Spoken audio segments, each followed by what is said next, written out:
Have you ever driven through rural Texas? It's like God said, "Let there be land," and then forgot to finish the rest of the infrastructure.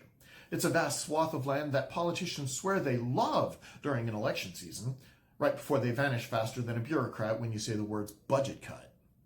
Now, rural communities are hurting, and not in a "we need more federal programs" kind of way. No, I mean the kind of hurt where the only thing rolling faster than the tumbleweeds is the decline in basic services like healthcare and infrastructure.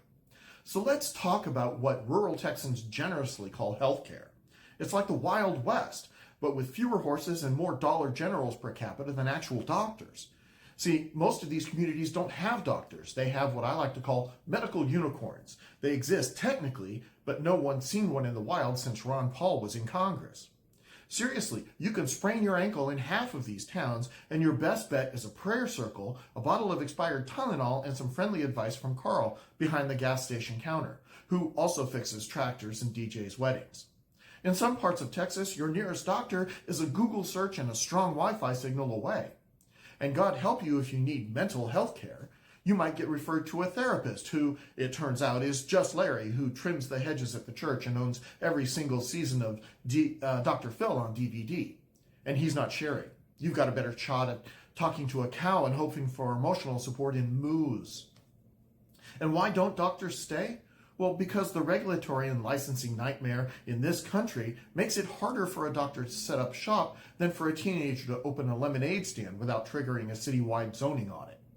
You want more rural doctors? Try letting nurse practitioners do their job without needing a sign-off from a physician who lives 300 miles away and thinks rural is a Whole Foods without a kombucha section. Now let's move on to infrastructure, which in rural Texas is basically Mad Max, but with more Baptist churches and, thankfully, fewer chaps. You've got potholes as so big they have their own zip code, bridges that were last inspected during the Eisenhower administration, and roads so cracked and broken they qualify for emotional support. Even the water systems haven't been updated since Moses parted the original pipes. Spoiler alert, rural folks don't need a $1 trillion infrastructure plan that comes with 900 pages of strings, federal oversight, and an equity impact study. They need the freedom to fix their own damn roads without begging Austin or DC for permission so that Granny doesn't have to off-road it to Sunday service like she's in a Jeep commercial. Now, I know it sounds like I'm just venting, and I am. But I'm also saying this: rural Texans don't need saviors. They need the government to get the hell out of the way.